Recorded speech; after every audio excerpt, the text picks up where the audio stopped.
Also, sorry, I'm wearing a bad bra today. That's why I'm messing with my tits. Okay. Beautiful. Thank you for that. Yeah. You're welcome. Thanks for waiting until we started recording.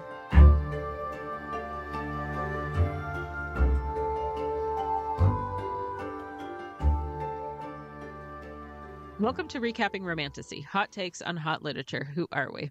We are me, Emma. I am Maura. And I am Tabitha. Recapping Romantasy contains mature content from fairy smut to dragon rider torture to monster genitalia. Be sure to check the episode notes for content warnings and the links to our socials. So, you might be able to tell from my voice that I am sick right now. I gained this sickness at a concert I went to this past week, a very large sold out concert. And I mention this because while I was there waiting for the show to start, there was a woman sitting next to me, and we had been chatting about how hard it was to get tickets and the seats we could still see that were still open, and like looking on the app at how much they went for, yada, yada. But I was also taking the notes for this book on my phone. Like I was scrolling through Kindle and then going to the notes app. And at one point she leaned over and she said, "This might be a weird question, but what are you reading?"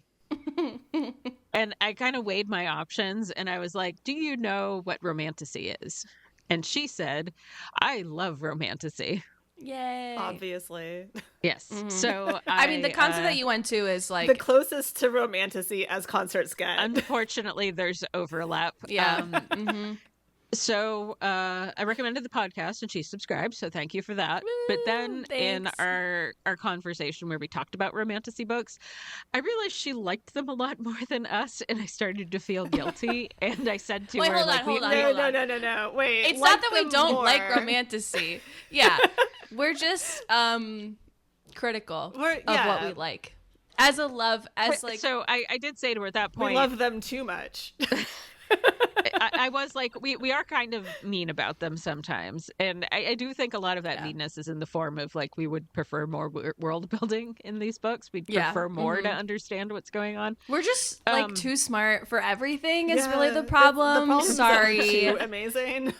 Yeah, God. We're just just want it way to be better more and cooler immersive. than everyone. Yeah, I'm being really sarcastic, facetious. Like, I'm not that narcissistic. So yes, to that woman, thank you so much for the listen. And I did take your book recommendation. We are going to do that one eventually. We are. And I'm sorry if we're mean.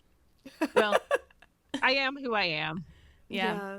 but I don't want to hurt anyone's feelings. I guess I'll say that.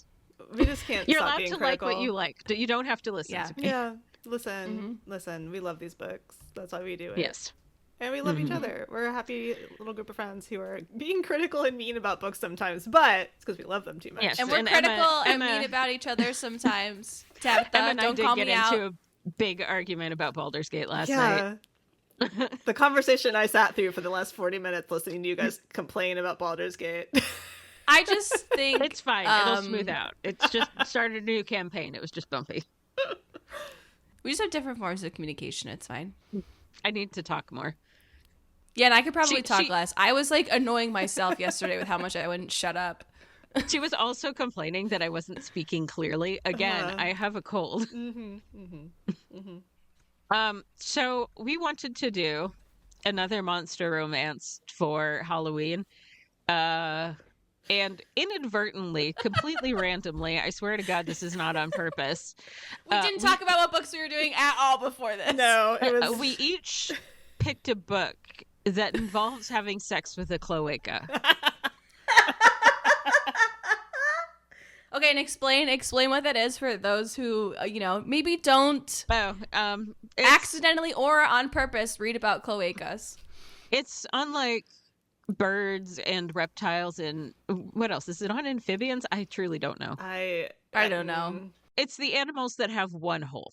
And they do most things through that hole. They do the pooping, they do the peeing, they having the sex, and the laying of the eggs. Just one hole. Mm-hmm. Yeah. Is that a good explanation? Yes, it's one hole. Usually Yeah. it's just a hole, and the sex just involves touching the hole to the other hole, yes. and then doing their separate things. Yes. It's called the cloaca kiss, and that's Ugh. it. That is how God, I bird hate sex that. do, unless you're waterfowl, which involves an actual penis.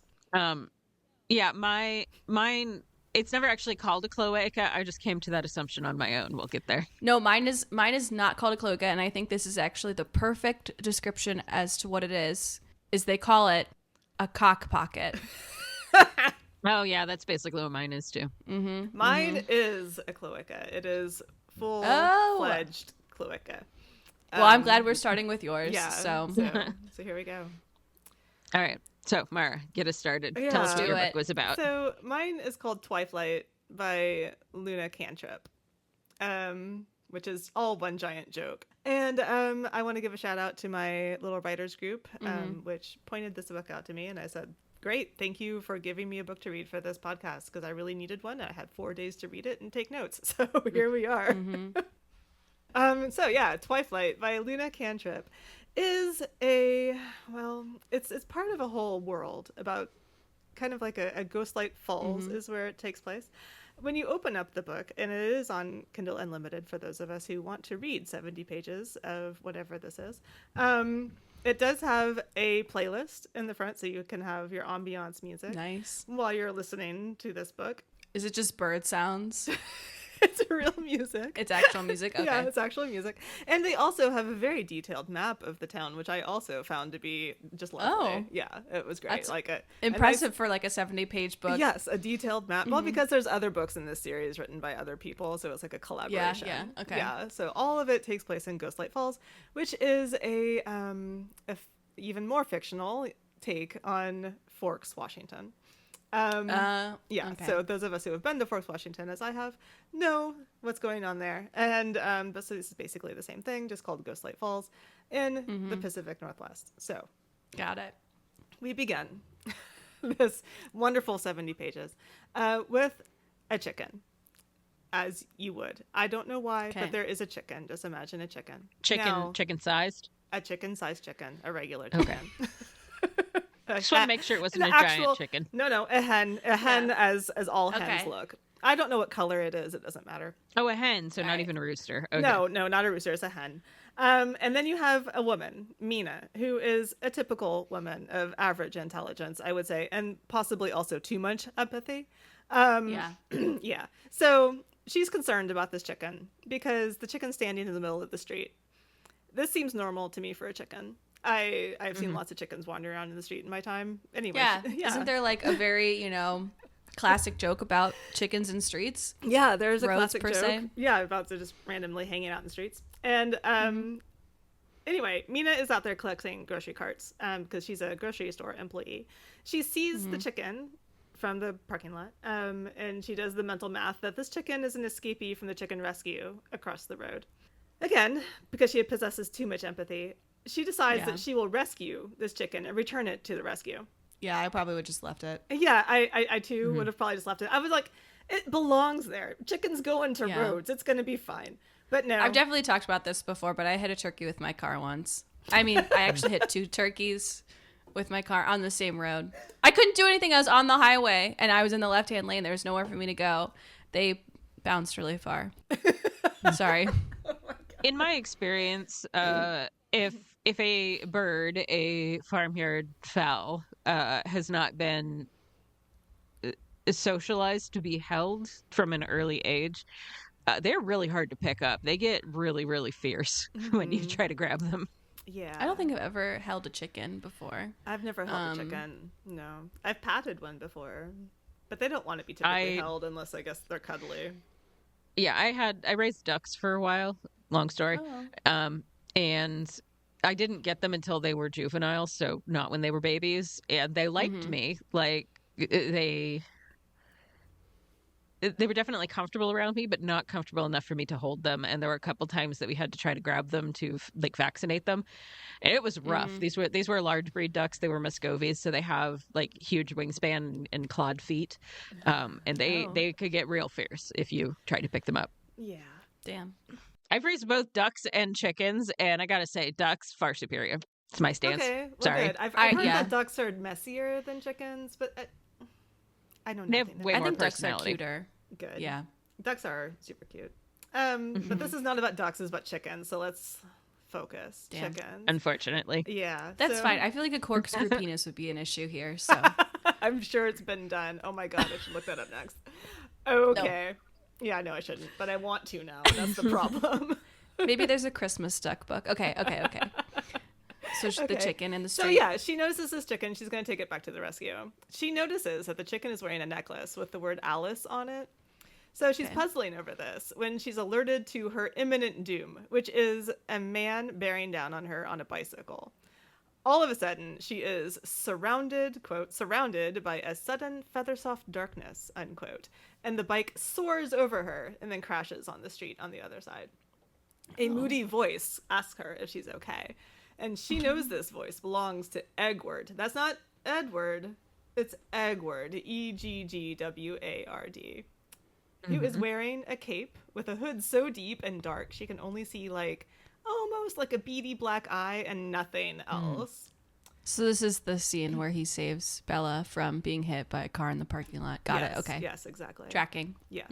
Interesting. Okay. My guy also wears an impenetrable black cape. You gotta have it, right? It's important. So yeah, this is, as you can tell, the Twilight retelling. Mina is our Bella. She has moved here permanently after having lived in this town during the summers with her cop dad, who is now dead. Charlie, no! I know! Charlie is dead. And let me tell he's the best part of those books, that mustache. Charlie is not that great in this version. I was like, how dare you? Well, he's dead. Of course he's not great. No, but he's even worse in this one. And I'm like, this is the besmirching of Charlie. Charlie was the best part of those books. I will die on this hill. I mean, ACAB, except not Charlie. He's the exception. He's the only good apple in there. He was the only good one. So okay. Yeah, anyway, cop dad used to have a farm, but it's derelict now. And so Mina is crashing on her friend Lucy's sofa at this point in time. It's, again, this is a book, a part of other books. Everything about it is like other weird couples. So everyone in this book is like, everyone in this place is a little bit weird. That's just kind of the going assumption. Everyone's weird in this town. And that's what everyone tells her when she's back. Like, well, they're all just a bunch of weirdos. What do you want? So just let that percolate in the back of your head. All right. Eggward tells off this bicyclist. Then Mina's like, hey, I know you. And he says he knows her too. And then basically abandons her on the road. He like takes the chicken and walks off. So moving on. Mina tells her roommate friend Lucy, who is very clearly a vampire, although Mina does not seem to pick up on this, about her adventure with the chicken. Mina is pondering if Eggward is a vampire, while still not getting, of course, that her roommate is a vampire. Like, her roommate's over there just like drinking a smoothie out of like a Stanley cup with like a metal straw. She's just like, haha, maybe he is a vampire, but probably not. I think I would know. And she's like, how would you know? She's like, I think I'll know. So I mean, so just like Bella, she is dumb. Yes. I think you were generous with your average intelligence. Well, we'll get there. I promise. Oh, okay. So Mina insists that she could have died in this bicycle accident, and Lucy doesn't seem convinced. And look, I agree with Lucy. Yeah, my mother, when she was a kid, ran over not one but two children while riding a bicycle. Everyone lived to tell the tale, so I'm pretty sure. Sounds like it was on purpose. Like once? Okay. Yeah. Twice? It happened twice. And in kind of quick succession. Like, it happened once, and then like a couple weeks later she did it again. She struck again. Oh my god. I know. This is something we like to point out to her all the time, and she gets upset. Wow. But this happened in the early 60s. So it was a different time. People are hardier like, back then. Yeah. I guess. They would have had to. Yeah, kids could really take a bicycle to the face back then.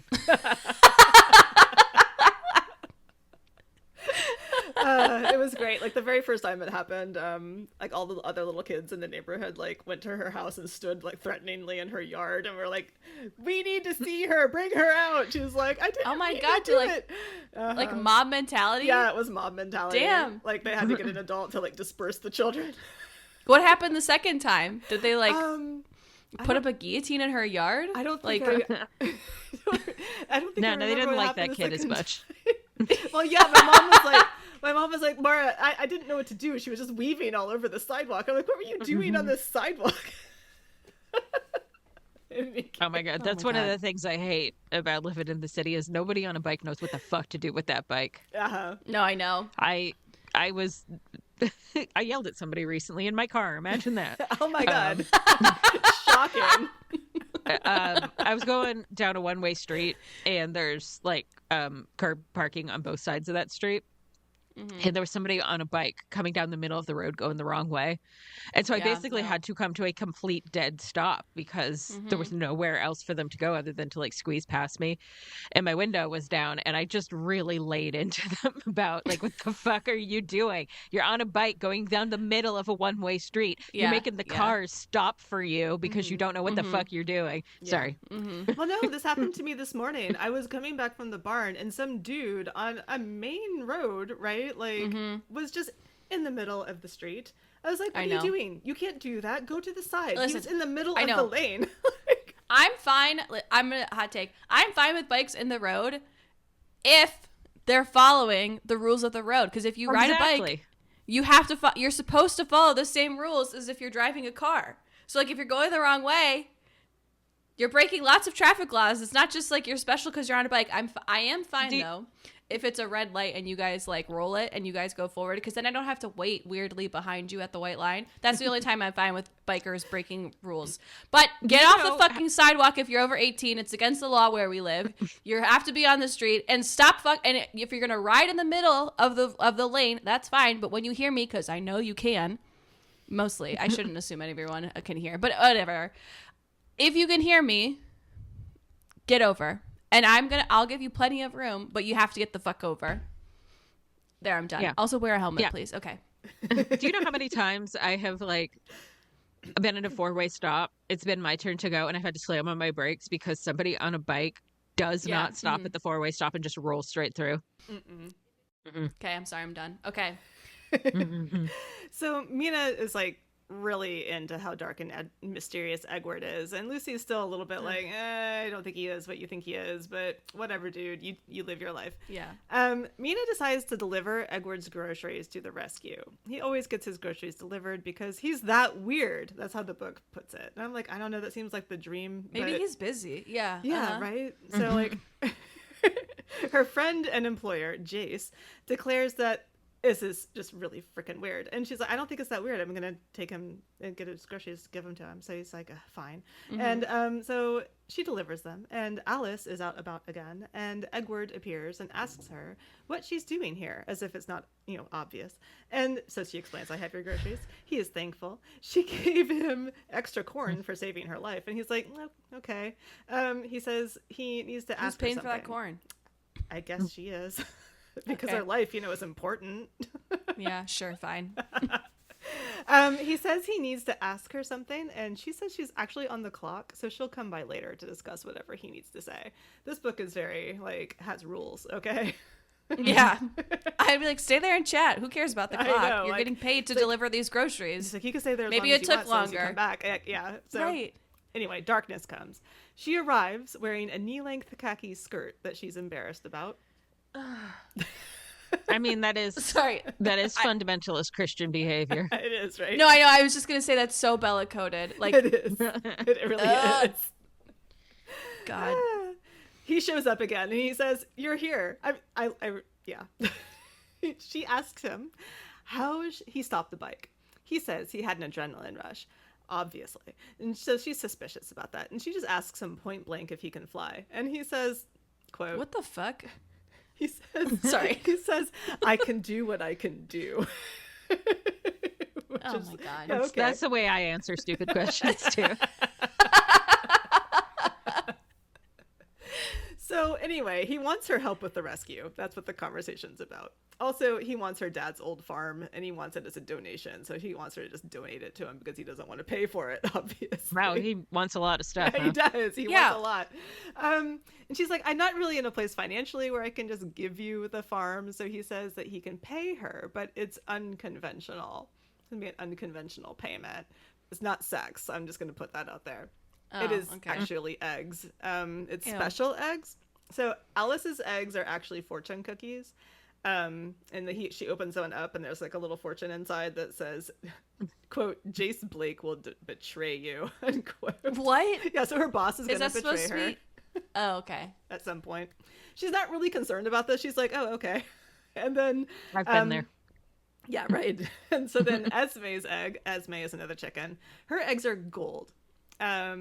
So Mina explains that this is actually overpayment. So she'll work here in exchange What? for Both eggs. of these eggs are useless. Aw. What the? I thought we were gonna say you could put them in soup. No. So yeah. So the eggshells are 24 karat gold.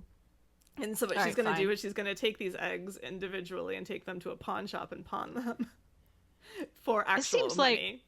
Fine. This seems- Okay, I'm fine This with seems that. like Eggward is setting her up for some kind of scam. It does, doesn't it? Okay, so she'll work here in exchange for eggs, but she has to like beg to work there. She's like, no, please, I really need something better than the grocery job, and this is so much better. And Wait, eventually he's like, Why okay, does she need fine. to work there at all? Like, well, Well, you need money to live usually. she does need money to live. Shut the fuck up. I mean, I thought that he was giving her eggs for payment for the farm. Did he No. only give her 2 eggs? 'Cause- 1 fortune teller egg and 1 gold egg?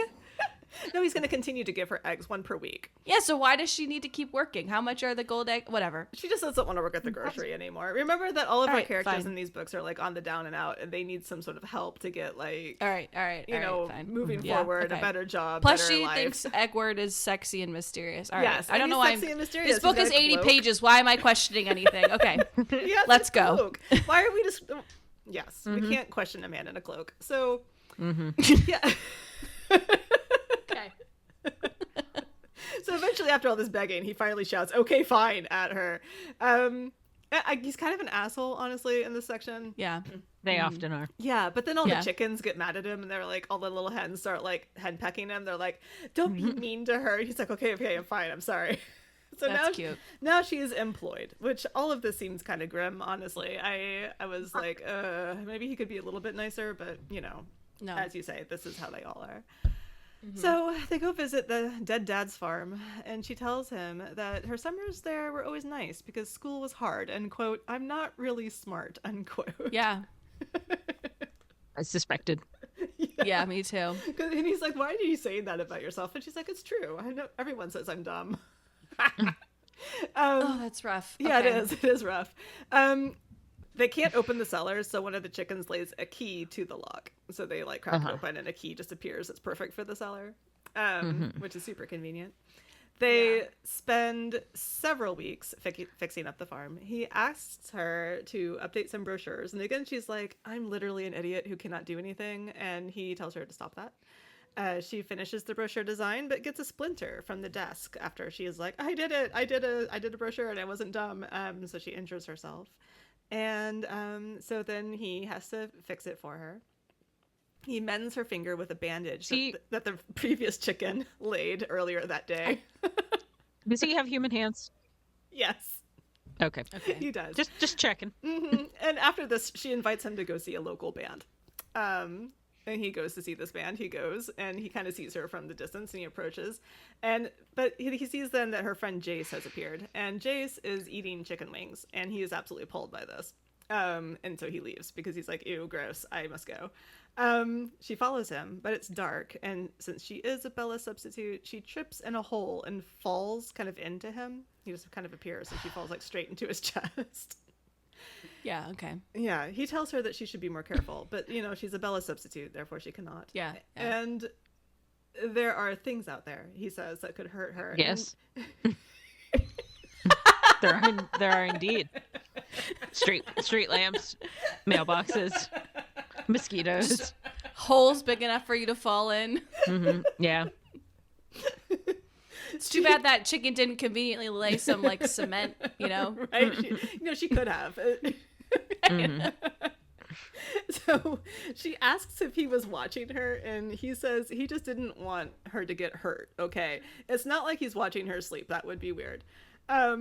They take a walk and they talk. He tells her someone tried to break into the hen house, and that's basically why he showed up. He wanted to make sure she was okay, because I guess the two were connected. Because she somehow. sleeps in the hen house? What does that, what? No, she sleeps on Lucy's sofa, remember? I have no idea. But in Oh, any right. case, someone broke into the hen house, and he's like, "Oh no, I should check to see that Mina is fine."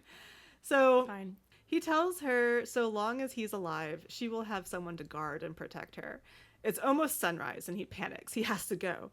So he kisses her neck real fast, but it's more like a soft stabbing sensation. And then he says, quote, "Now they'll know you're under my protection," unquote. And then he leaves.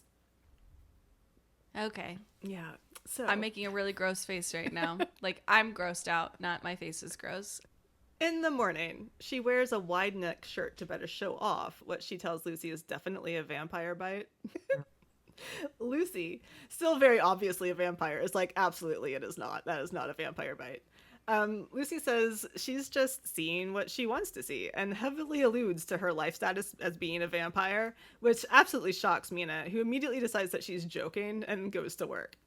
Edward says that he shouldn't have marked her. He just got carried away because she was with Jace because, he doesn't like him. And she says it's not his business who she hangs out with. And he counters that it is now with his mark on her. Then she's like, "You can bite me if you want." And so he's like, "Okay, I have to show you something, but I must carry you." What? Fine. Yeah. Okay, fine. Sorry. Okay, so she climbs onto his back and he says, quote, "Hold on, little chickadee," unquote. Honestly, I think that's cuter than Spider Monkey. It is much cuter. Also, I know 50 Shades of Grey is, Twilight fan fiction, basically.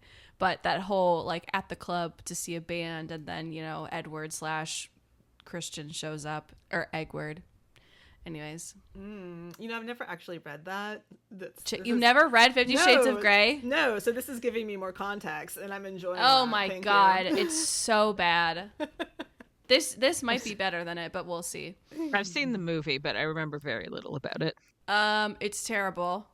It's everything about it is terrible. They had to glue pubes on what's her name?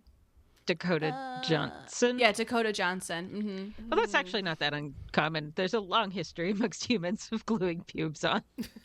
Yeah, because they originally had her shave, and then they were like, maybe we can give you a little muff, Oh, I'd be so for pissed. modesty.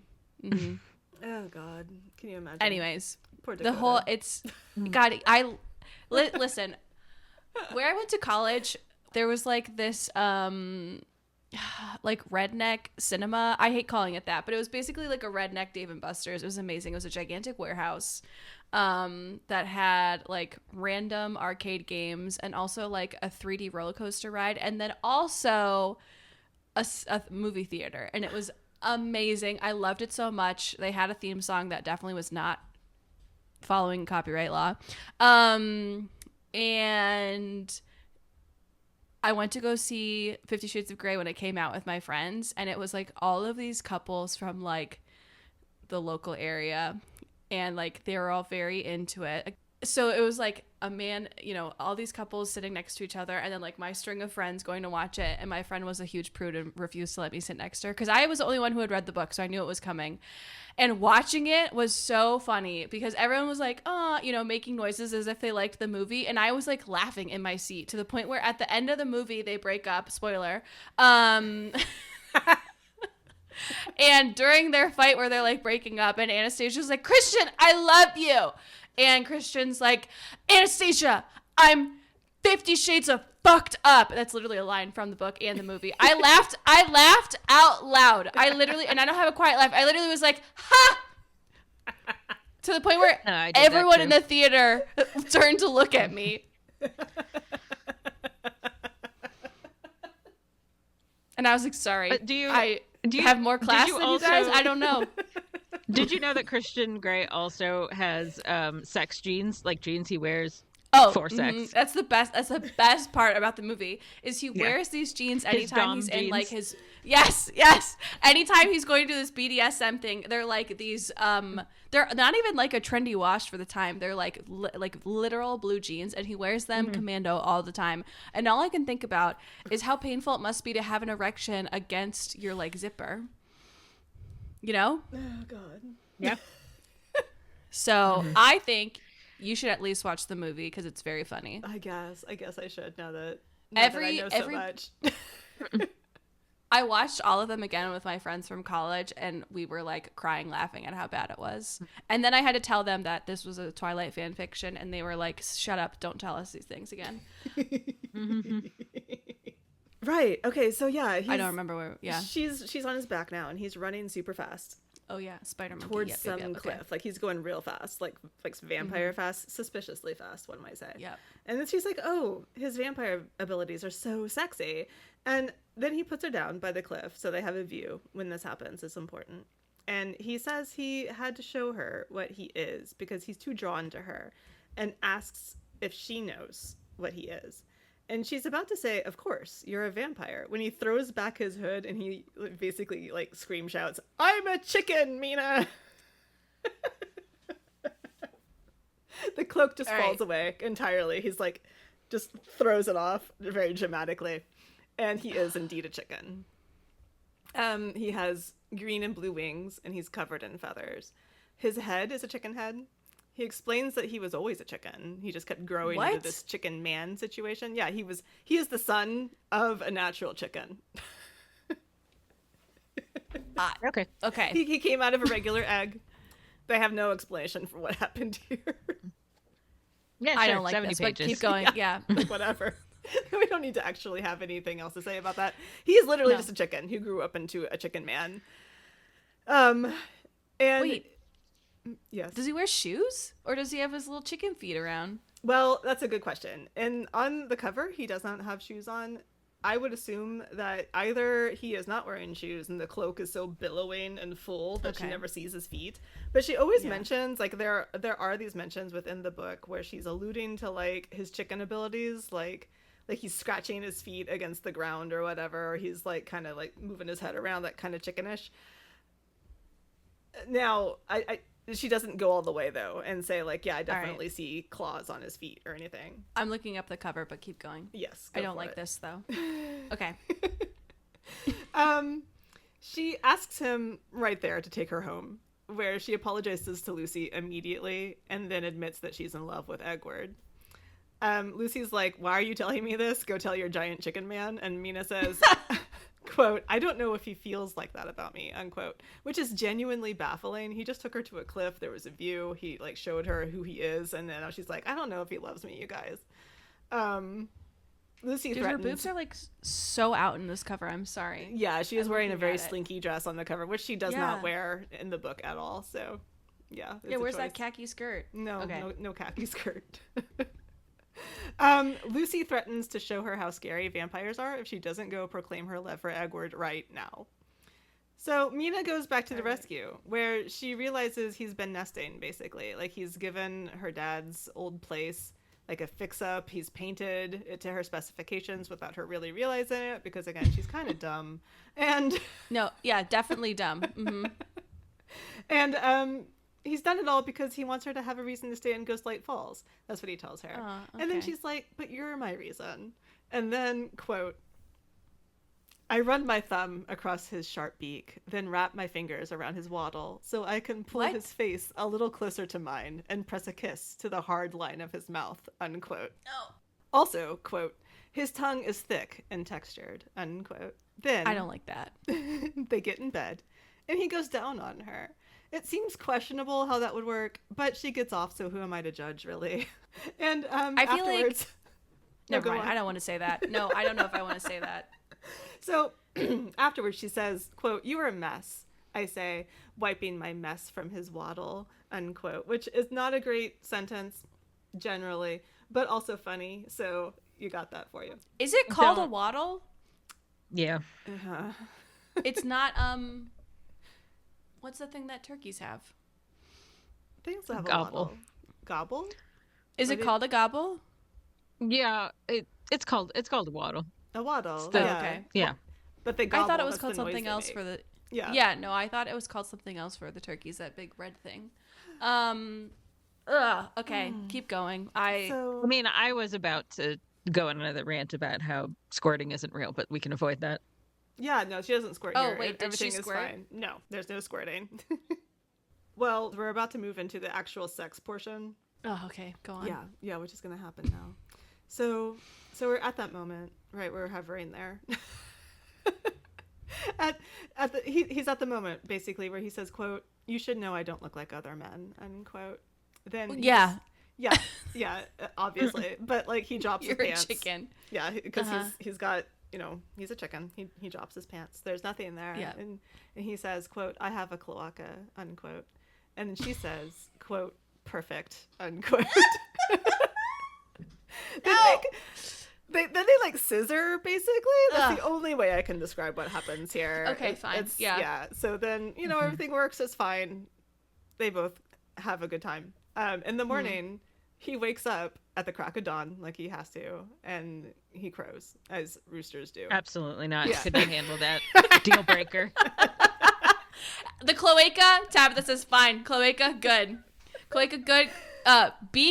Beak pecking at my bits, also good for Tabitha. Not good. Crowing at the crack of dawn. Got it. Yeah. Yeah, because she's not a crack of dawn person. She's not a morning person. I get that. No, me neither. Her sleep is precious, and it's interrupting.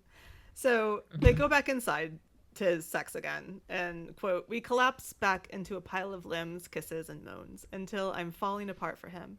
His mouth and cloaca are putting me back together," unquote. Ugh. Yeah. So I don't know about that.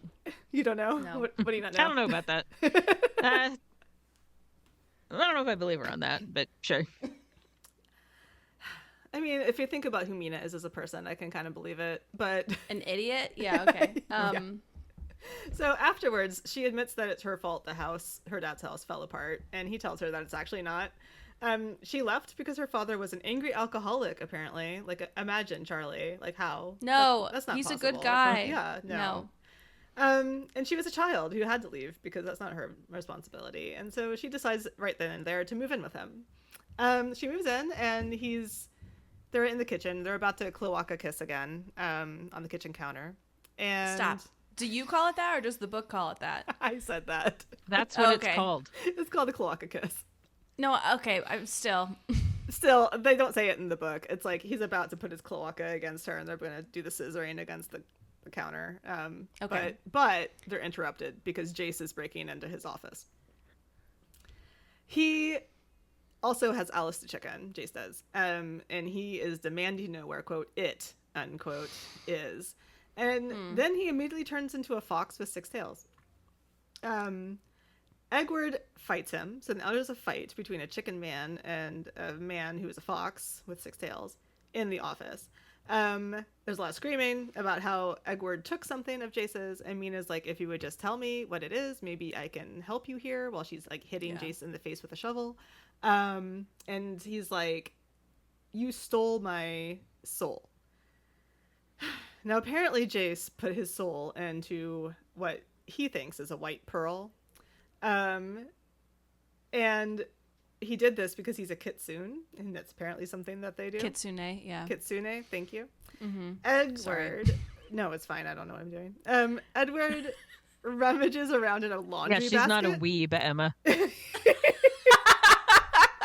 I know, I hated when you said kitsune and you're like a 6-tailed fox. I was like, well, in Naruto it's a 9-tailed fox, but that's just because he's a special kitsune. And then I was like, I'm not going to say any of that on this podcast. I'll keep it inside. And here I am exposing myself again. No, I was going back and forth between it. It's like, it's either kitsune or kitsune, and I was like, whatever. No, it's okay. I know that Weebness Emma will is correct me, coming and out. it will be fine. I should never correct you because Tabitha corrects. You guys correct my pronunciations all the time. No, so. You should totally. What are you talking about? You have to correct me. This is the hierarchy. It's like just a big circle, and yeah, no it's one a big corrects circle. Tabitha. Because we don't need to. No, she's all perfect. right. Kitsune, there's a white pearl. Yeah, there's a white pearl. Got so it. Edward rummages around in this laundry basket where they keep all the odd things that the chickens lay. Jace grabs what looks like a golf ball and is like, "Aha! You did have it." And Edward's just like, "What in the actual fuck are you talking about?" And then Jace is like, "Mina, how could you be in love with this idiot?" And then she's like, "Actually, I am. I am in love with him." And then Edward admits that he loves Mina too, and that's the end. All right, yay! Yeah. So they don't even kill him? No one died. It's surprising because in a lot of these books that I read, lots of people die. It's like a weird A lot thing. of people die in mine. Yeah. Yeah, that's true. A lot But of no, people do die in yours. this was actually marketed as like a Hallmark movie that is also a monster romance, and I see that. It definitely has Hallmark movie vibes. Yeah, I think Twilight could have been better if it was a Hallmark movie, just saying. Hot take. 25 years later. It's quite a take. Or however long it's been out, yeah. Oh, God, I know. Sorry to yuck anyone's yum who was into the chicken sex. I could not. I think monster romance, like, I feel like we're getting really into insects and really into birds lately, and I think we should go back to the classic monsters. Yeah, it's definitely a different kind of monster. Like, it's not your typical monster. It's just a chicken man. If you haven't done anything with tentacles, I'll have to pick tentacles next time. Yeah. Good job, Maura. I'm sorry for interrupting you so many times. It's good. Because mine was a very simple story. It's just Twilight, a Hallmark movie, chicken man. Okay. All right, we're here. My turn. I'm for some reason going second, and probably as punishment because I finished my notes like 10 minutes before we recorded. So no, you're going second because I didn't know you had a cloaca in yours, and so I was you were putting gonna the sandwich it. the mortal one between the two cloacas. You see what I was doing? Oh my god. Yeah, I did have this thought. I was like, it is kind of funny when we do monster romances, I always go last, but I was like, I probably always go last because I'm the last person to do my notes always. But now I get it. Okay, so my book is Moaning for the Monsters, a Halloween monster romance by Wendi Guff. Goof? It's I would say Guff. Goof it's not. Okay, so this book is basically 80 pages of horny college monsters, drinking and like they just basically drink sex pollen and then have a threesome at a frat house Halloween party. Do you know where that trope originated? Star Trek. Yeah, Star Trek. Mm-hmm. Continue. I don't think they're in college, and it does not take place at a frat house, but it was just the setting that made sense in my head. Because, again, it's like less than 80 pages. So there was no time to put any thought into world building. Anyways, so we have our three main characters. Sochi, who's a, oh my God, I Googled this word before so I can make sure I would say it right. Eurona. Thank you. Eurona. Which is sort of like a ghost from Hispanic folklore, right? Yes. Okay, I studied French, so. Anyways, in this book, Euronas are, like, they need to be careful when they cry because, quote from this book, their wail is a harbinger of death for anyone who hears it, unquote. So any sort of crying or wailing is, dangerous, if you catch my drift. I do catch your drift, yes. Mm-hmm. So, like a banshee, but sexy. Yeah, mm-hmm. She's like part ghost, too. Half ghost on her mother's side.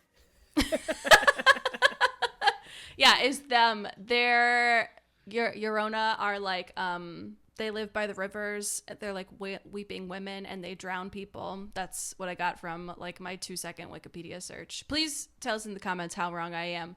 So Sochi lives with two monsters, Mercer and Bellamy.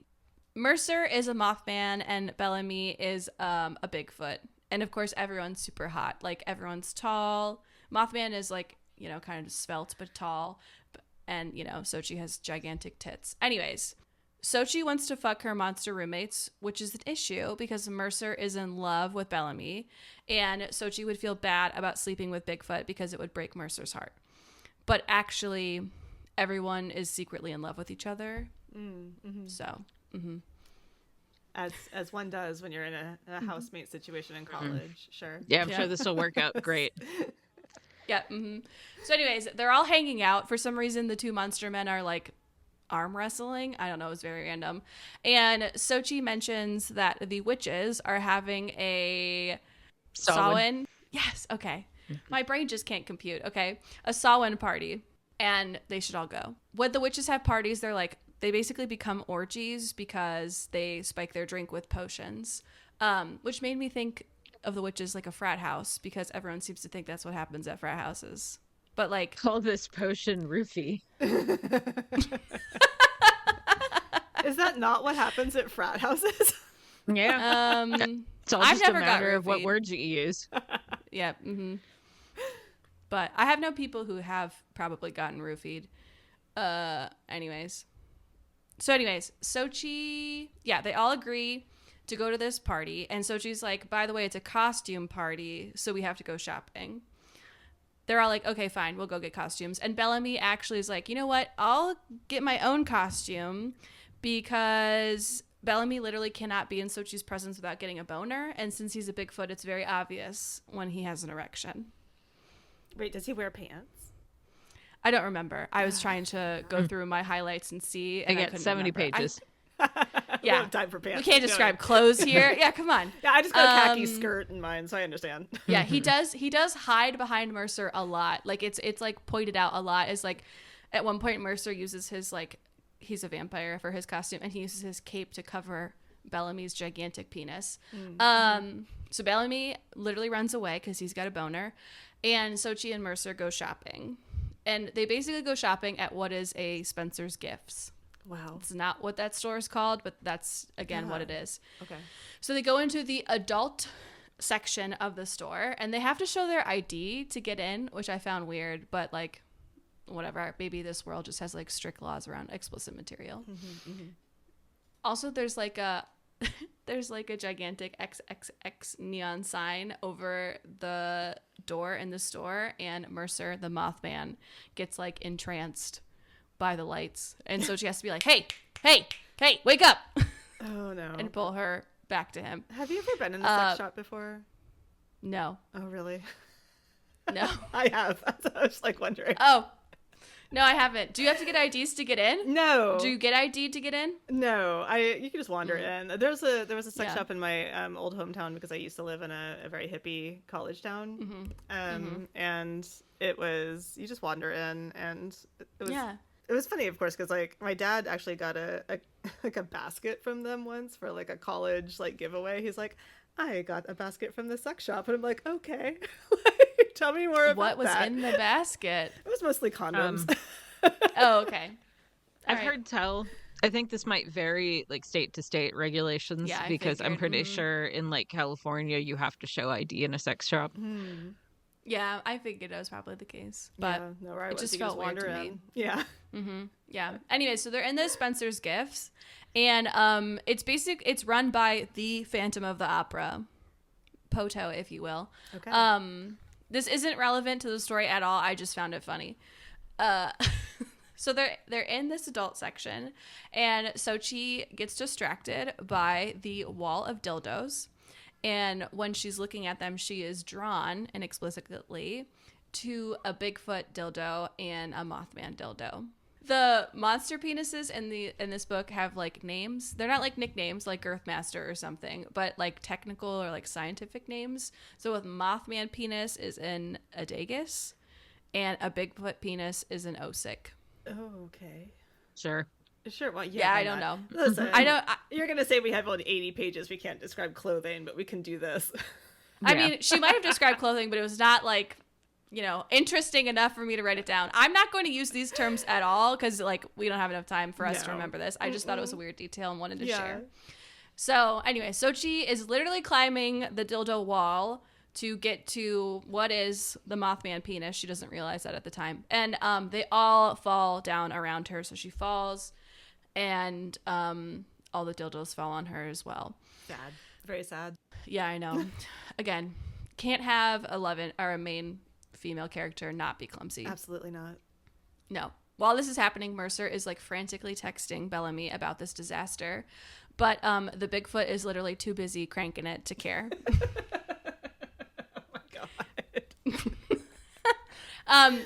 Until he learns that Sochi might be hurt, and then he literally runs to the mall with a boner. He talks about how it like hits him in his knees as he runs. Okay, so no pants, I'm assuming. Yeah, I don't think pants actually. Probably, I could see him in a utilikilt. I would hope he's in something because he's in a mall. I really don't think he has clothes. He does have fur. Maybe it's like Okay. hidden by his fur. I Yeah, have no maybe. idea. Who cares? But he says, quote, "Male Bigfoot are known for two things, our speed and the size of our osic." End quote. Okay, yeah. Yeah. Yeah. That makes sense. Yep. So the Phantom of the Opera is so relieved that Sochi isn't hurt that he gives her the 2 dildos for free and then sends her on her way. That doesn't sound realistic to me. She was climbing the wall. No, like... yeah, I know. I was like, as I was reading this, I was like, he should be mad. Yeah. She just ruined a bunch of merchandise for him. Why do you get 2 free dildos? You were the one who was climbing the wall. Just like, what are you doing? I know. Ask for I guess help. they're all friends. Oh, I should say this. He also thinks Sochi's really hot and wants to fuck her. Of course. And yeah, so that's probably why. And then when he sends Sochi on her way, he then stays and talks. He then stays and talks to Mercer and Bellamy and says, like, if you don't fuck her, someone else will. Wink, wink, nudge, nudge. Okay. Yeah, basically. So the guys decide that they'll make a move on Sochi at the party, and then they get their costumes and go home. Meanwhile, Sochi is talking to her witch friend, Sabrina, who's kind of a bitch. And Sabrina turns Sochi's new toys into earrings. And is like, well, now you have to go and look for the real thing. Those are like, does she make them smaller or are they like? Yeah. Okay. She literally like wears them as like dangly earrings at the party. Okay, but they're small though. They're not like gigantic. Yeah, dildos. No. She shrinks them down teeny tiny and then turns them into like dangly earrings. Okay, that's better. Thank you. Yeah.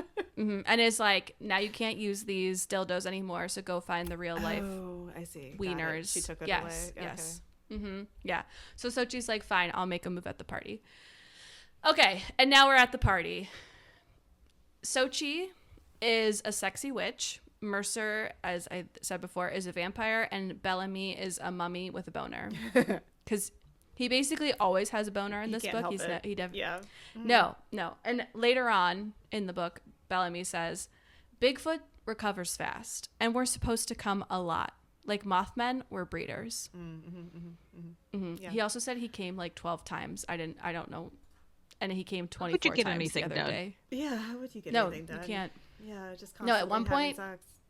Yeah, at one point, Mercer like goes and talks to Bellamy, and the chapter literally starts with Bellamy had come all over his chest.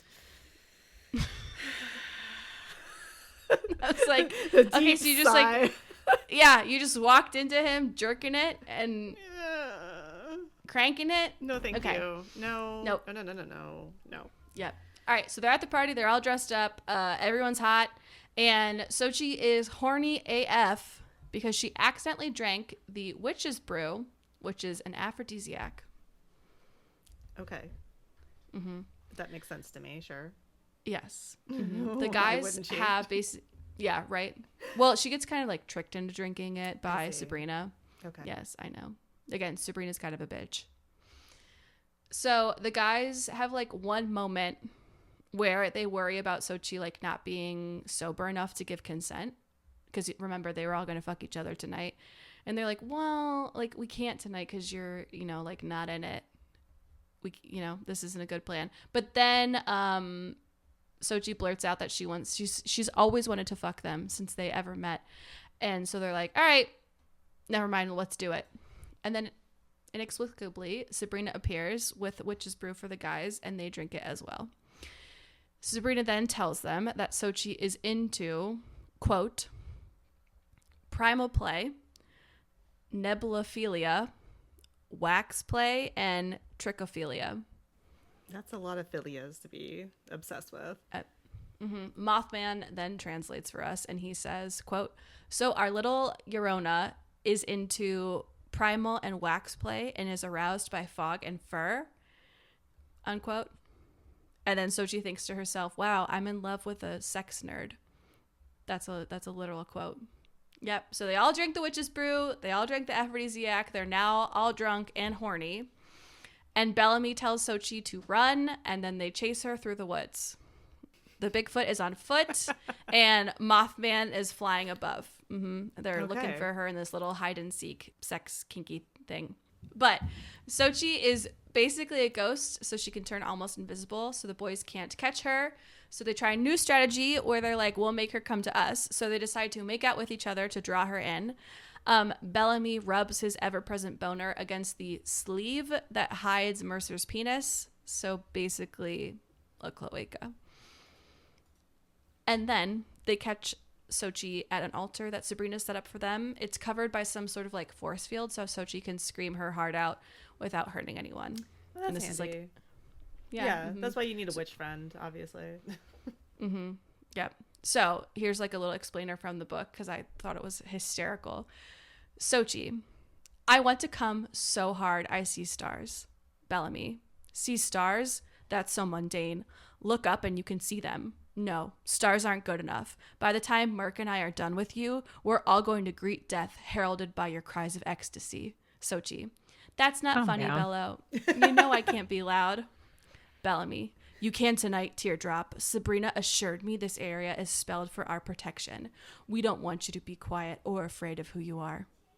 God, just have sex. Okay, listen, no. Like, that first part where he's just like, stars, that's so mundane. Like, fuck you. I'm immediately not into this anymore. I'd be like, excuse me, I'm going to put on my pants and leave. I don't want to deal with any of this bullshit.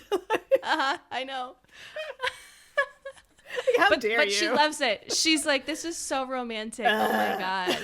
Also, like, how insane if listen, if one of my friends wanted to bone, I'd be like, here's like my bedroom, but that's it. Like, that's all I'm giving you. And I'm going to give you like sheets that I'm going to throw away immediately. I'm not like going to set up an altar in the middle of the woods with candles around and like blankets and like a Sabrina's special really- force field. Yeah, she's working real hard for She's them. a bitch, but she's a wing woman. Yeah, okay? she really is. Like, she's setting it Much all better. up.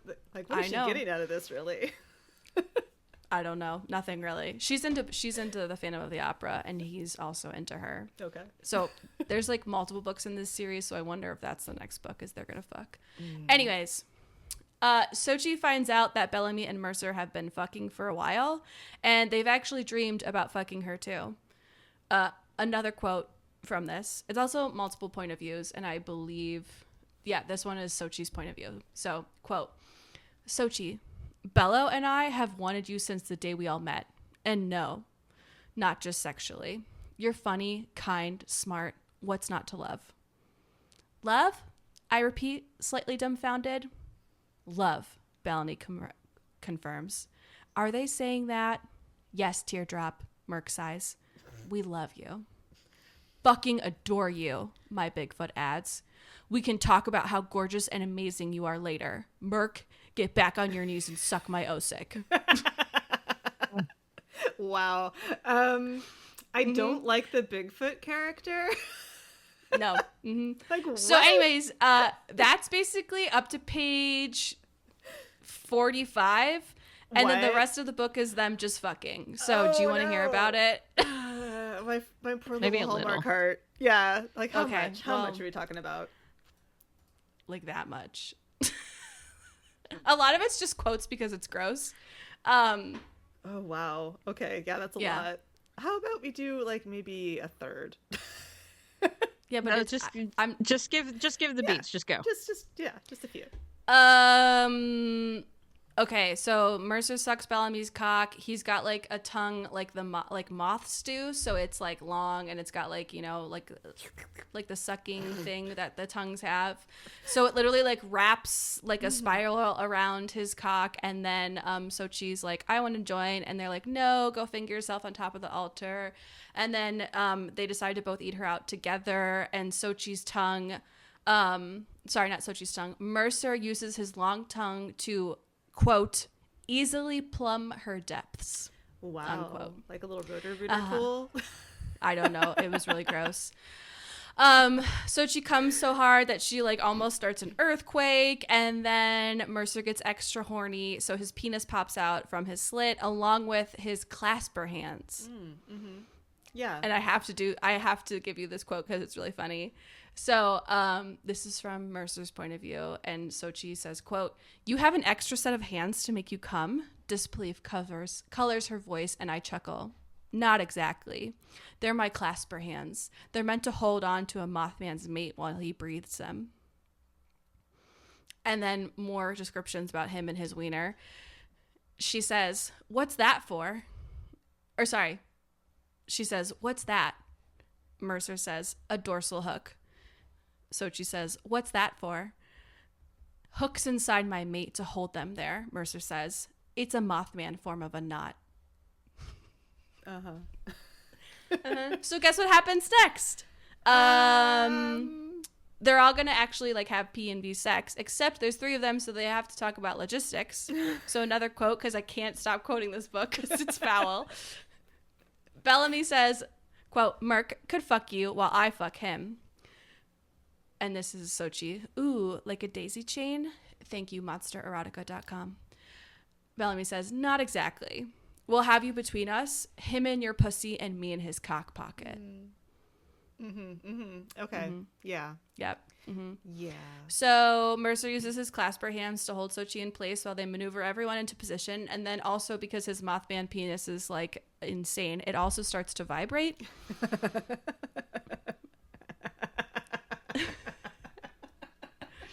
So I wish everyone could just see Tabitha's face right now. She's so over all of this. The way she just shook her. So anyways, Mercer, they're all fucking, it's fine. Bellamy has like an extra long, extra big wiener, so he puts it in the cock pocket. Barf. They all start, going. Mercer comes in Sochi, Bellamy comes in Mercer, and Sochi comes screaming her head off. Great. Then this is the last part, and it's so disgusting. I have to put it in here. Then Bellamy picks Sochi up and cleans her up while Mercer is, and this is like a paraphrase, but basically, or this part's not a paraphrase.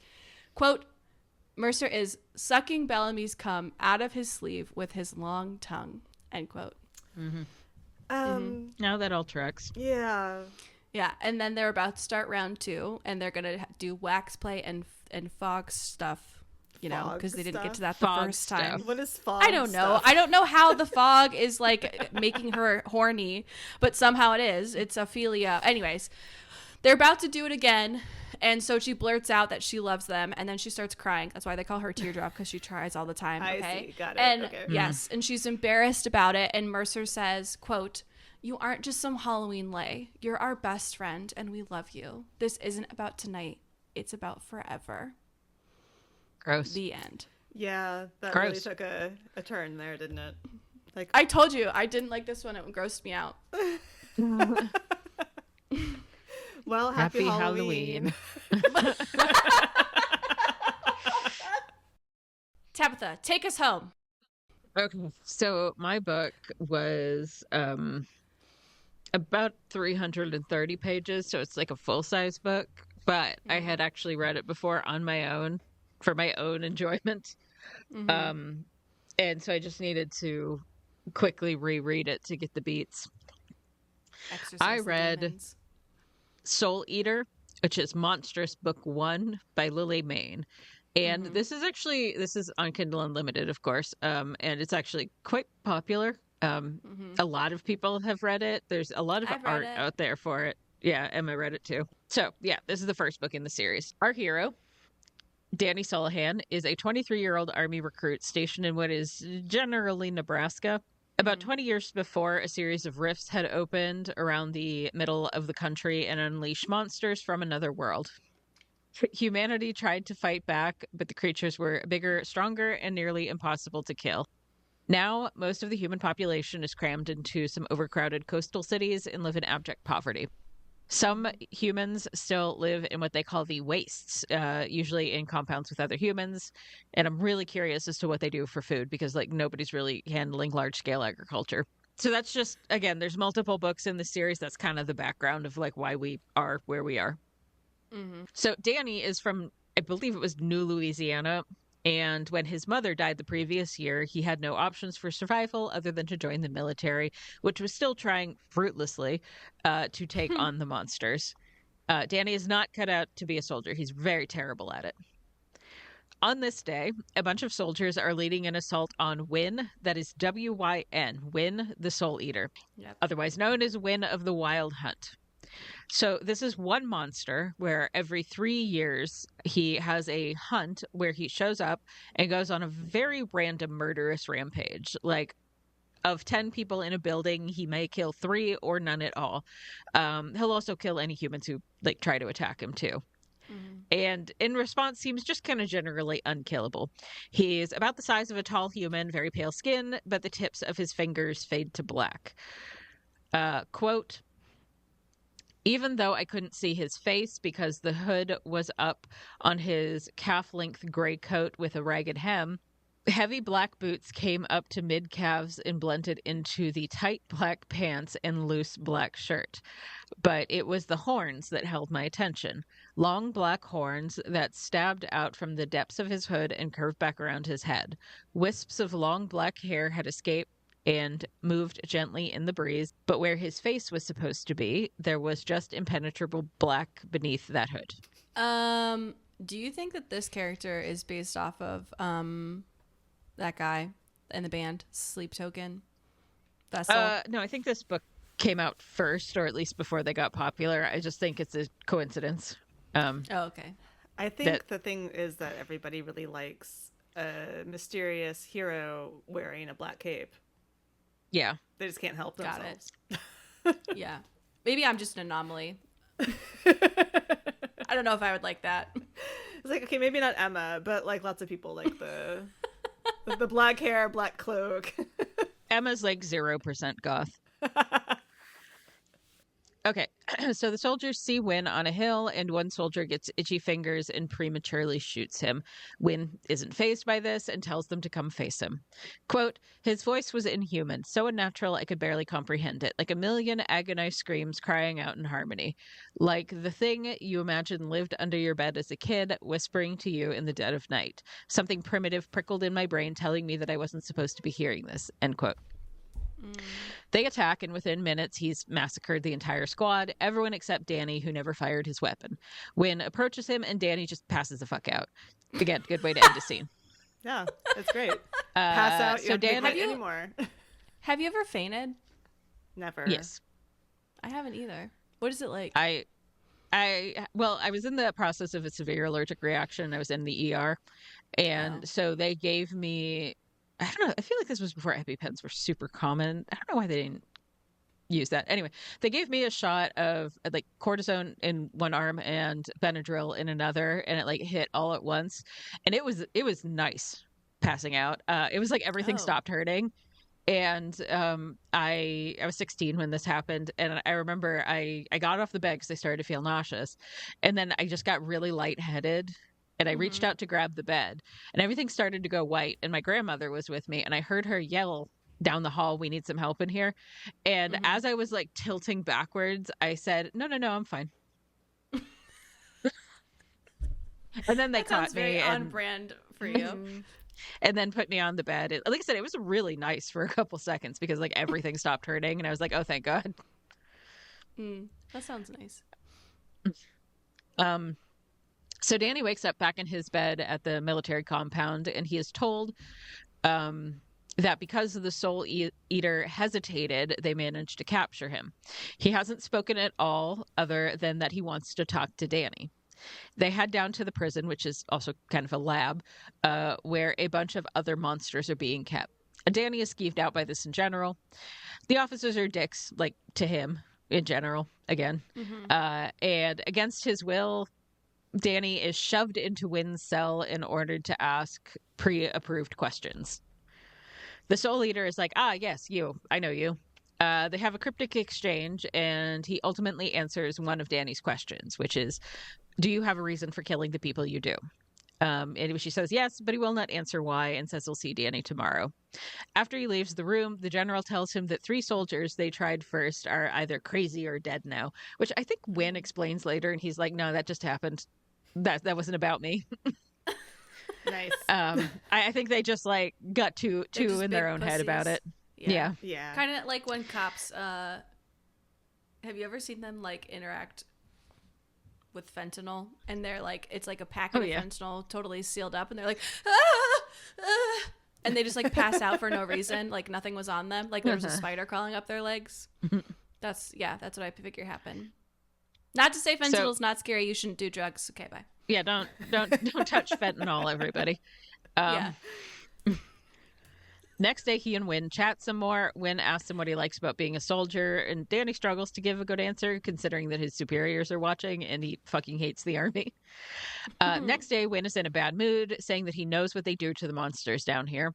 Danny gets yanked out, and they're like, we'll try again tomorrow. Don't say anything about this. Several days later, Wynn is more talkative. The exchanges are unsettling, cryptic, but also strangely personal. Wynn refuses to explain his motives for killing, but shows a keen interest in Danny. He lets Danny ask him like a few more extra questions. Wynn says the hunt is his task and that he is thousands of years old. This is also the exchange where Danny takes off his mask so Wynn can see his face. That night, Danny gets called down because Wynn is having a fit and asking for him. He makes Danny prove it's him by taking the mask off, and then he tells him to put it back on.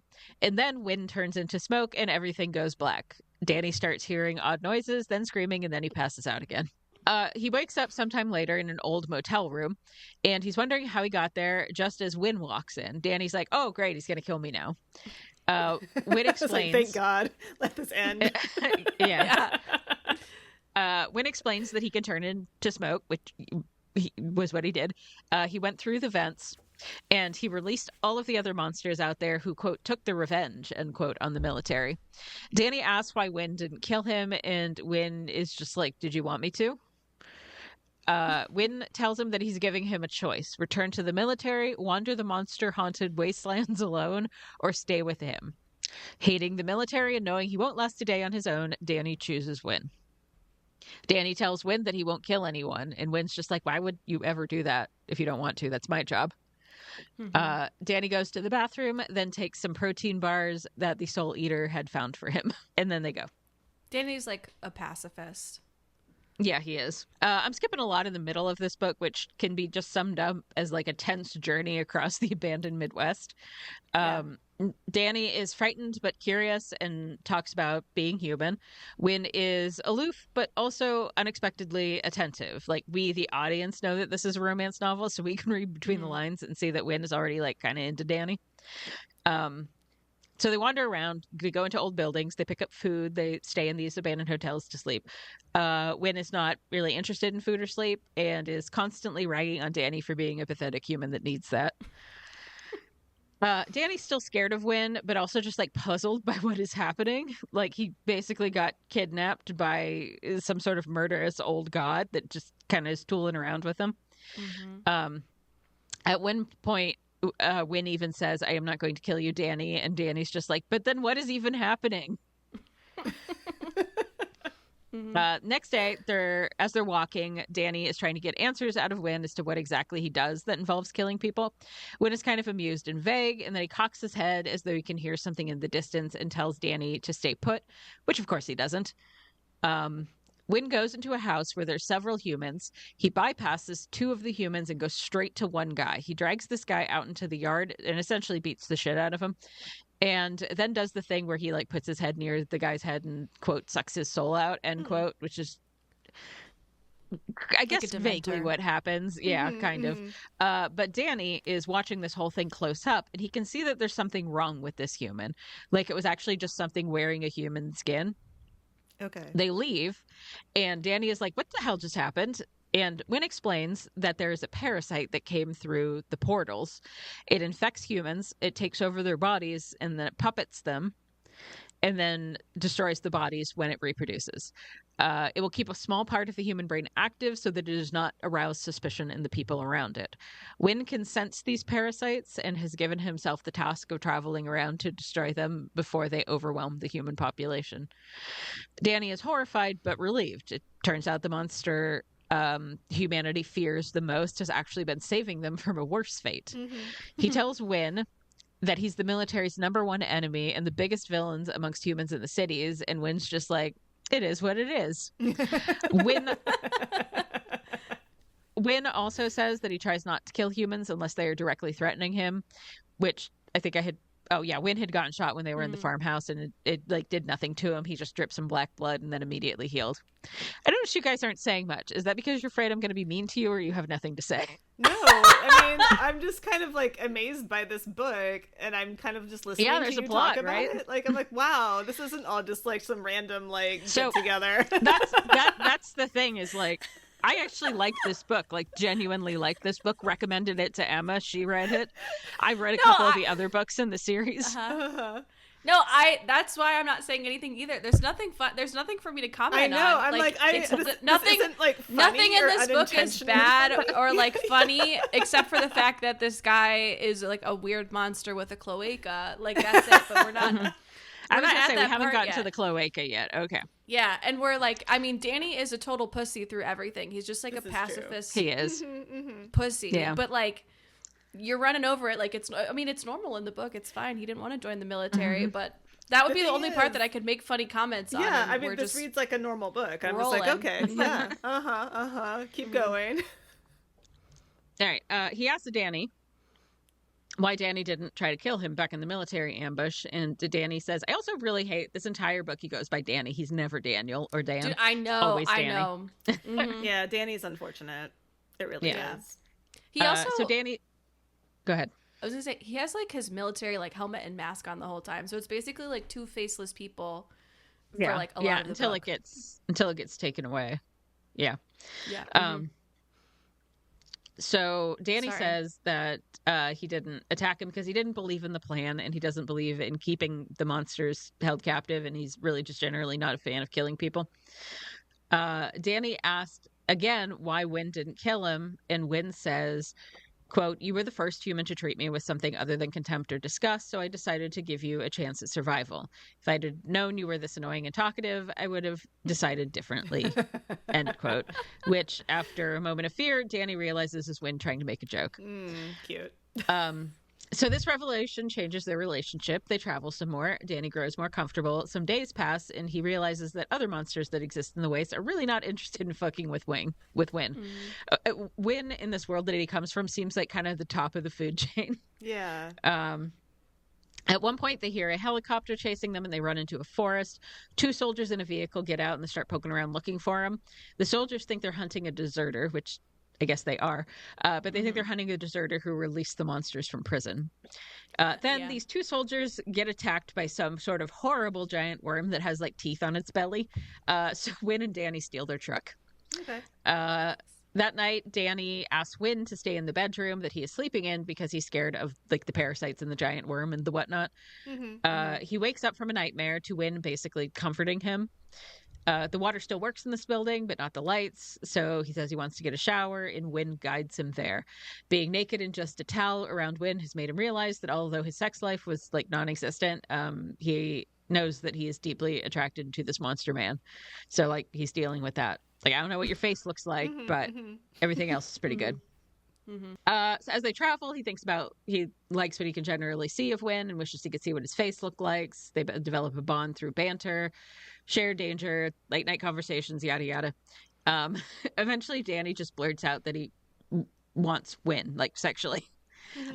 Wynn seems shocked, but then is quickly into it. So Wynn lowers his pants and like, okay, here we go. He has a slit that is like towards the front of his body. And Wynn sort of like opens the slit with a couple of his fingers. You see this nice little gesture I do. At which point Danny... Yeah, one more time. I missed it. Okay. Yeah, opens the slit. She's basically doing like two fingers to like a peace sign motion. Yeah. For those of you who can't see us, which is all of you. And at that point, Danny can tell that there's something approximating a penis in there that comes out when erect. No balls are present. Ever. Wynn says, you want my cock, Danny? So calling it a penis is apparently on the table. Okay. Danny sucks his fingers for a bit and then goes down on him. Wynn comes and then he jerks off Danny. Okay. So afterwards they keep traveling and Danny is crushed that Wynn is trying to act like everything is normal, because Danny's kind of romantic and he really wants to have sex with him again. I want flowers and chocolate. Yeah. Yes. He's like, we're not going to cuddle after? Yes. So they find another farmhouse to stay in. Danny gets a shower, eat, and Wynn is about to leave him to get some sleep when Danny starts blurting out his feelings and asking if he regrets what they did because Danny would like to keep doing it. Wynn seems shocked once again and asks him if he's sure. Danny says yes. So Wynn drops to his knees and blows him, which again is weird because he's never actually seen this guy's face. So it's like lights off, cloak on sex. As it should be. Yeah. Yeah, like I said, that's how real goths want to do it. It's like in total darkness with cloaks on. The next morning, he leaves the building to find Wynn talking to a big light purple monster named Eden. He seems to be an old friend of Wynn's. Eden is a lot more talkative and jovial and is actually the love interest in the second book in this series. Eden travels with them for a while. Eventually, the three of them get to a town where there's a parasite nest to take out. Wynn tries to make Danny stay behind. Danny is reluctant, and Wynn is like, oh, come on, you should let him join if he wants to. Wynn's angry because he's worried Danny will get hurt. Danny's like, I can do it. Wynn, like, reluctantly agrees, but tells him to be careful. Danny's, like, never shot a gun before. He's, like, the worst military person in the army. What? Yeah. Soldier in the army. Yeah. He's terrible. He's also a virgin. He sucks. Oh, okay. Oh, yeah. So... God, can you think about that? You're like 1,000-year-old monster and this little virgin human like tries to blow you off. I'm sure it was really bad. I think it's been a long time for Wynn, too. Yeah, Wynn doesn't really strike me as someone who has a lot of sex just randomly for fun. Like, sort of like that's getting in the way of my parasite killing. Yeah. So Danny is hanging back, but then he hears some crazy noises and he runs into this place where Eden and Wynn are fighting a queen parasite, which is approximately car-sized. And it has like vicious little larvae that are crawling all over him. Wynn is being attacked by the babies, but doesn't really seem to care. Danny's about to shoot the queen, but one of the babies latches on and bites him. Wynn kills the queen, sees Danny, and is like, oh, fuck. Wynn kills the larva and then sucks the venom out of Danny, which, by the way, does not actually work like with snake bites and stuff, but sure, whatever. Maybe it works with larva babies. This is venom from the parasites, and they're a totally different thing, and this is going to work just fine. Right.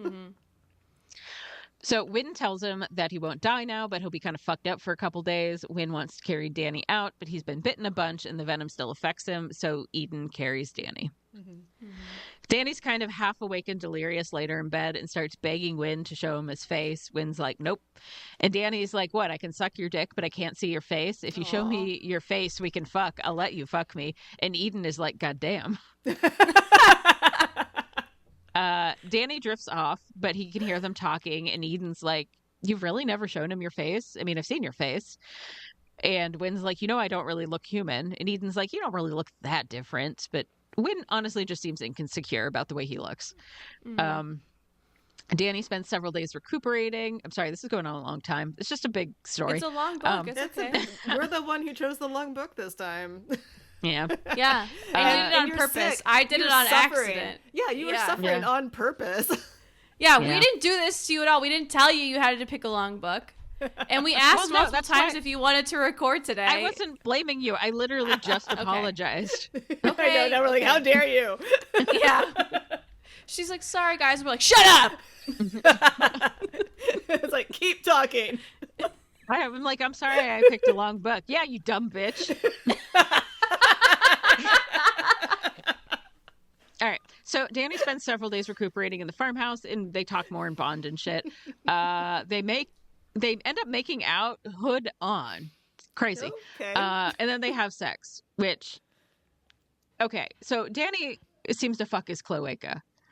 Like it is so there's the slit where the penis comes out, but there's also a hole in there. And that is the cloaca hole, I guess. Okay. So wait. Oh, wait, I thought within he the fucked cloaca, the there's slit. also a hole? Yes. Oh, okay. I don't remember that part. Yes. So, at one point, Danny describes rubbing over, quote, the spot inside him, end quote. And I'm like, what do you mean by that? Does he have a prostate? He doesn't seem to have a butthole unless you count the cloaca.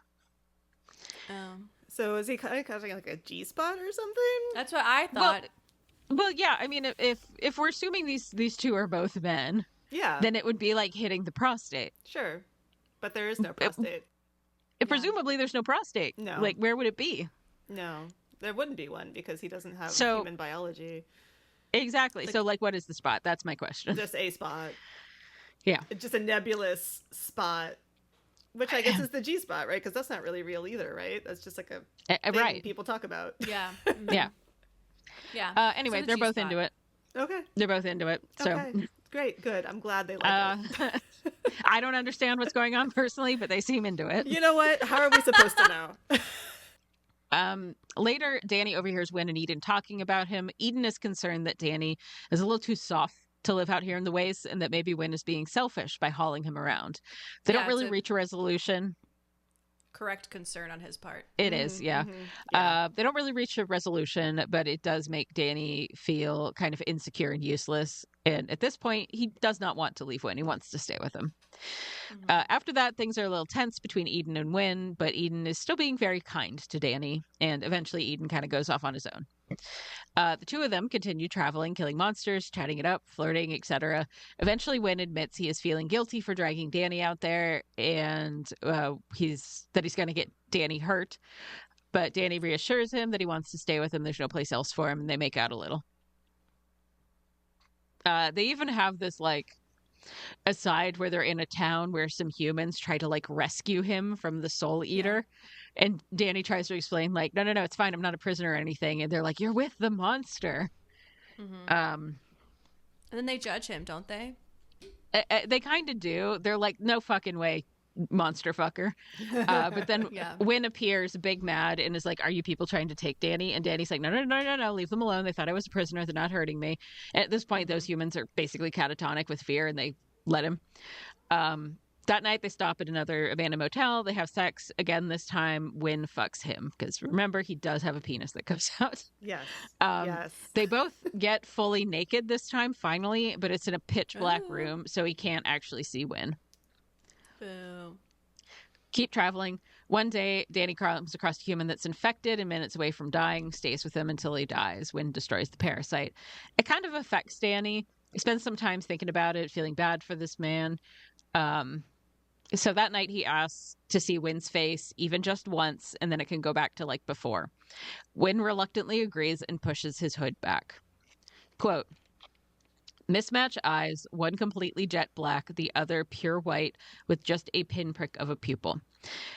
At the prominent brow bone that blended into a flat, bridgeless nose. His cheekbones were sharp and jutting, and scars peppered his skin along with thin raised ridges that follow the curves of his forehead and cheekbones. His horns flowed out from his temples, and his hair was long and inky black, soft-looking. A lock was caught on his horn, and it hanged from his face. First of all, I think that should have been hung.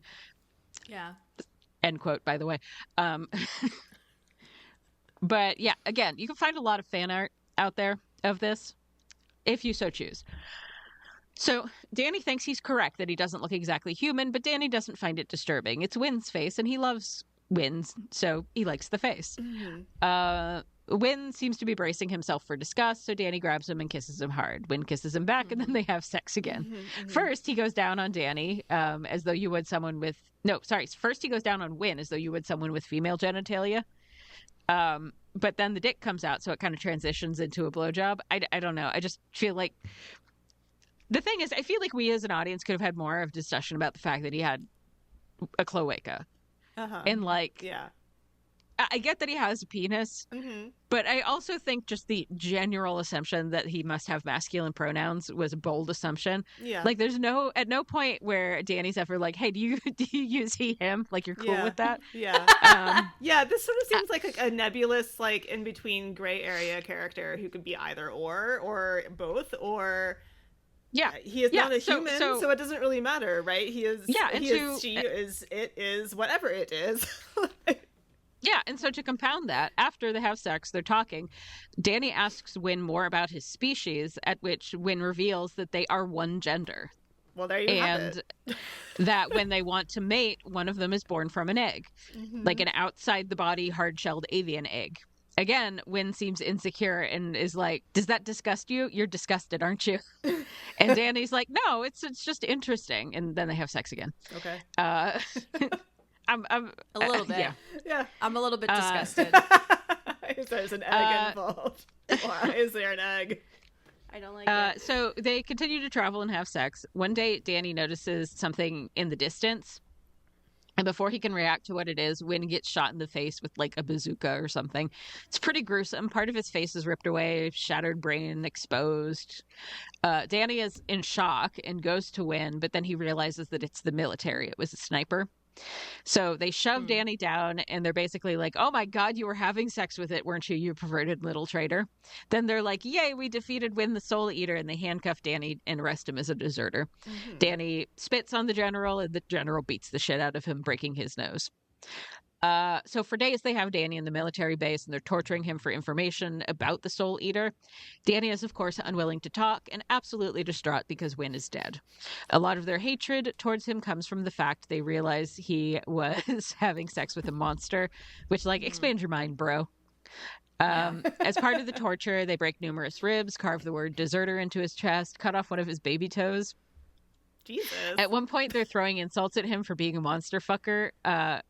And then they also called him the F slur, which I was just like boggled that everyone interprets this monster as male. Again, I was like, that's your concern? Like, he's fucking a 1,000-year-old monster who's murdering people, and you're like, you're like, ew, gay.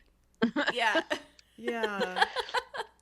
When it doesn't really even apply in this case. I don't No. I just so weird. Okay. So eventually Danny just blacks out. Like, good for him. Yeah. He comes to in a motel room, just like before.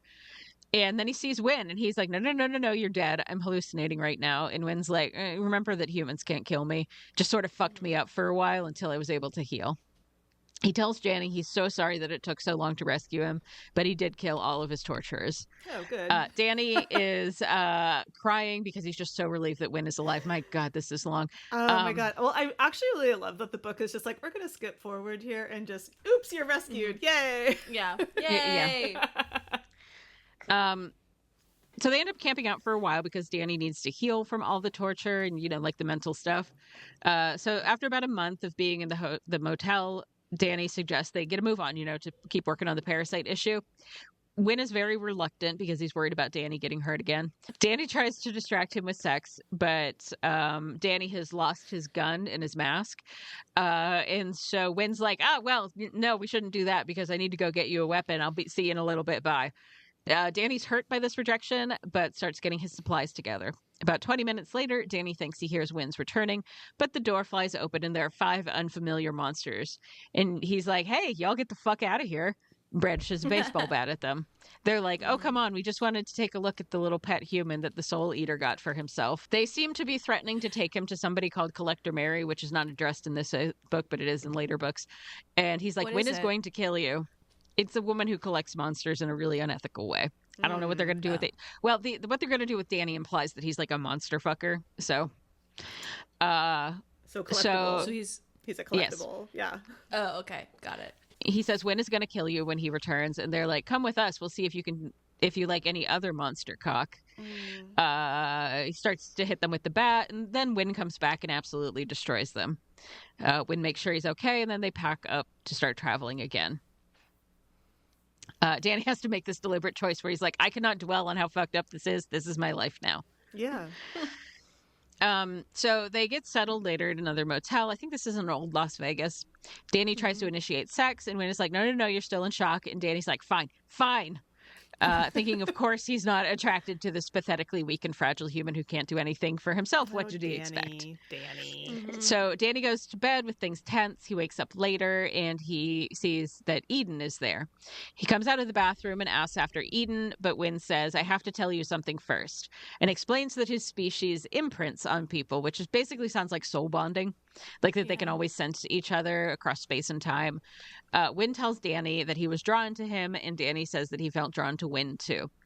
Then he tells Danny that he must go with Eden to a camp nearby for what they call raiders, which are people who live communally in the wastes. Danny's obviously furious about this, and Win says he's just trying to protect him and do what's right for him. Danny asks if he gets a choice in this, and Win says, I took away your choice when I made you come out here with me. Danny insists that Win must just be sick of taking care of him and tells him the two of them don't get to decide where he goes. So fuck you, I'm going on my own. Win gets all panicky and is like, no, you can't do that, which is true. Danny will not survive out there. No. He's going to die immediately. Yeah. Win says, of course, he does not want Danny to go, but he just can't figure out how to keep Danny safe, and he keeps getting hurt. He says, I'm not good at keeping you safe. Danny tells him that the whole world is dangerous and that he can't be the one to always keep him safe. All Win can do is let Danny be where he wants to be, and that is with Win. Then Danny says, "You haven't touched me in weeks. Do you not want me anymore? It's okay if you change your mind. Just please be honest with me." And Wynn is like, "Why would I not want you anymore? I want you more than anything I have ever wanted, and that will not change." So then they have sex again, on top of a vanity this time. Danny pushes off his hood so he can see his face. Does the vanity survive? It does, actually. Okay, good. They obviously weren't fucking hard enough then. They could have tried harder. Afterwards, they're like, "Okay, glad we got that out of our system. Everyone's where they want to be, right?" Right. Later, when Eden shows up, Danny's like, "Hey, we need to talk." He tells Eden he's not going to the Raider camp, and basically you need to stop trying to break us up. Eden says he was just worried about Danny, but if Danny's happy, that's also fine. He says that he knew Danny was young and inexperienced and wanted to make sure he knew what his options were. In the next book, Eden gets into a relationship with a human who is a much more veteran soldier who is extremely capable and experienced. So I feel like this whole thing was setting that up, that's more what Eden is into. So Eden leaves for the day, and Wynn and Danny admit they love each other. Very cute. Final chapter, they're having sex again. Yeah. They get back to traveling and talk about where they're going to go when Wynn finishes this particular hunt and when that will happen. The end. Yay! I did kind of skim read the follow-up book that is from Wynn's perspective, where they go through one of the rifts and they visit Wynn's world, which is actually like relatively civilized and nice. They get a little more into the fact that this other world is like kind of normal, but it's more that feral animals and random degenerates are the ones who go through the rift to the human world. And that's why it causes so many problems for human. Like monsters that are just like running a bakery in this other dimension have no reason to go lurk around the human world and fuck stuff up. Like they got a business to run. Yeah, obviously. They're just like, I need to make cappuccinos. I don't have time for this. They end up doing some kind of like soul bonding ritual where Danny and Wynn like share his lifespan so they can stay together and not die. Oh, okay. So immortality. Yeah. Okay. I'm sorry that took so long. Don't apologize. You know what? We all make was decisions, and that was fine. Again, I maintain it's actually a good book. I quite enjoyed it. No, it is. It is a good book. I think I gave it a pretty high rating. It's just two insecure people falling in love. Yeah. You know what? In a dangerous world. That's a thing I like in romance is when people are insecure. Yeah. I don't know why. You love to see it. Hurt comfort. It is. Yeah. Nice work, Tabitha. Yes. Thank you for sharing. Thanks. Okay. Here we are. All right. Are we at the end then? Well, yeah. This is the end of our notes. There's nothing more. Okay. We've talked about 3 cloacas. 3 cloacas. How did this happen?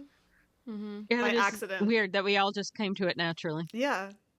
If you have a hot take or a book you'd like us to recap, you can message us on our socials. You can find the links on our show notes. If you like us, please rate us and leave reviews. That makes us so happy. Until next time, bye.